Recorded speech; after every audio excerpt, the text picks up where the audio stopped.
کبھی ایسا ہوا کہ کوئی اپنا سفر پہ جا رہا ہو، آپ کا دل بے چین ہو جائے، ڈر لگتا ہو کہیں کچھ ہو نہ جائے؟ آج میں آپ کو ایک ایسی دعا بتانے والی ہوں جو آپ کے اپنوں کو اللہ کی حفاظت میں دے دیتی ہے۔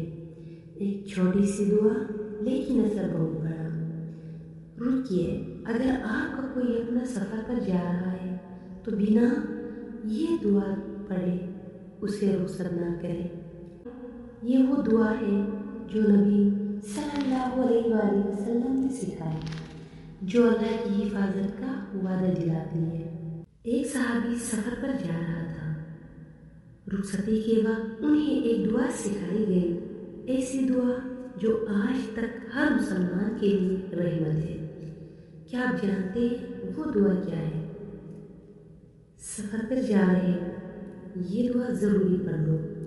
صرف ایک لائن مگر اللہ کی پوری حفاظت کا ذریعہ۔ سفر صرف راستے کا نام نہیں بلکہ ایک امتحان ہوتا ہے، صبر کا، یقین کا اور دعا کا۔ جب کوئی اپنا سفر پر جاتا ہے تو زبان سے الفاظ کم اور دل سے دعا زیادہ نکلتی ہے۔ آج میں آپ کو ایسی سنت دعا بتانے والی ہوں جو آپ کے اپنوں کو اللہ کی حفاظت میں دے دیتی ہے۔ ایک چھوٹی سی دعا لیکن اثر اتنا گہرا کہ دل کو سکون مل جائے۔ ویڈیو کو آخر تک ضرور دیکھیے۔ بسم اللہ الرحمن الرحیم۔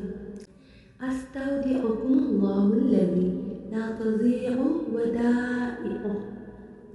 میں تمہیں اللہ کے سپرد کرتا ہوں جس کے پاس رکھی گئی امانتیں ضائع نہیں ہوتی۔ I place you in the trust of Allah, whose trust is never misplaced.